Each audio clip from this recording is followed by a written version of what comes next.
All right, so let's do a quick overview of the machine. She's pretty much wrapping up. I do got to do a little bit of custom programming. Basically, controls are going to work just like all our other matrix fillers that we have on the market. The only thing we're going to do is kind of put some boxes down here, probably in this area here, for a end a program and start a program, just some commands that will save with the program just in case we need to move anything or change anything with communicating with the other machine. But as far as filling goes, it's going to fill just like as if it was a grid pattern matrix filler. We got the pumps mounted here. We are going to just put probably a hole on this side and a hole on that side that tubing can go through. And then we left this here so tubing can go down if you want it down. If you're just starting out or just wanting to test the machine, you could just put a formulation tank right here, or use it. We do get the 5-gallon tank built as well. I did put it up here. This is kind of where I would have it. Under the table is kind of a pain in the butt because you can't really see anything. You'd have to take it out to refill it, stuff like that. So plus the height, it is, I mean, the lid's kind of tall, so it'd have to sit like on the ground anyway. So I'd either put the tank on the ground on either side of the cabinet or just leave it up here. Works pretty good. I do have to get a tri-clamp fitting for the manifold here, but this is pretty much what the manifold will look like. That's all. Then you run the tubing from here around that pump into the nozzle, pretty much just like our matrix fillers. As far as the machine itself, on the front side, this is pretty much what it looks like. It is on a movable table, but the casters do have, it does have locks on them, so you could lock all 4 of them up. As far as the nozzle placement, we do have these guys at 29-inch spacing like the drawing shows. This piece here is movable. You could just loosen up these 3mm screws here, or 3mm wrench screws, yeah, and then just loosen them up a little bit. It's like a churn. And you can slide this to wherever you want, where positioning is going to be best for filling. If you need more space than this, like if for some reason on the machine this whole piece needs to be more this way, you can loosen this guy and slide this whole fixture as well. We did kind of make this big, that way there is a lot of spacing on it, or a lot of movement for wherever these molds will land. This guy you just don't want to put a lot of pressure on, just because it is pretty far out there, but you probably won't. You'll just be using it for, putting your hoses on, stuff like that. When you do put your hoses on the nozzles, we usually always just say, just loosen the screw, put your hose on, put it in here, and then tighten it up. I only got one hand, so it's a little hard. Let me go ahead and just tighten this guy back up. All right, so I got that guy retightened, and then you're good to go. Just because it is on a little bracket, you just want to be a little careful with that guy. Let's see.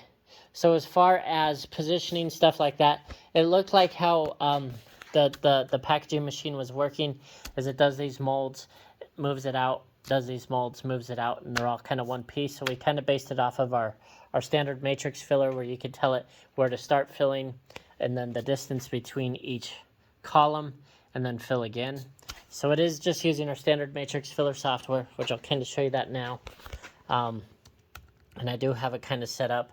So I have like a fill count of 2, fill speed 1000. I do have my fill volumes at about 25, which will probably be where you're running, depending on the tubing size you go with. It'll be right around there. And then I have a column quantity of 2, and then the distance between them is 47.5. You might need to manipulate that just a little bit. And then we also did add a Z-axis to here, so the nozzles do dive as they run. Oh, and for height, so we have this set up, the table's at 40 inches, so it's a little over 1,000 millimeters high. But we do have the risers here. These risers, you can adjust this whole part up by loosening these 3mm screws up here. This guy will be on a 2, and you'll have 2 more up there when we ship it. But you can then move this whole thing up or down, kind of depending on where you want it. And then you also have the Z-axis here. But as far as running it, you can override the run, and I'll show you that now. I'm just going to hit start cycle. And so right now I'd fill like the first one, then it's going to raise up, fill the second one, and then index back over. And I'll kind of show you that now. And you can see that here the pump's probably running. You can see the pumps are all running. Now, say the positioning is different. Say when you put this table on, or you want to reposition the table to be a foot further right or left, or 6 inches or an inch, and say your positioning's off from where you know you're filling. I'll just use this drawing as an example. Say it needs to fill, you know, back here versus where it's at right now. We call that the start location, and it's pretty just normal on our matrix fillers. You would just jog that axis over to where you want it to go. So I'm just gonna say right there is probably good. You can see it did move over. I'll move it, you know, a little bit more. Say we like it right there. What you do is you just override the start location. If I hit set, then start cycle, you'll see it'll fill right there now. So that's kind of how the positioning works. So it's pretty easy to change, and we can walk you through that, and we got tons of videos on it as well. That's pretty much it for the filler. If you got any questions on it, let me know.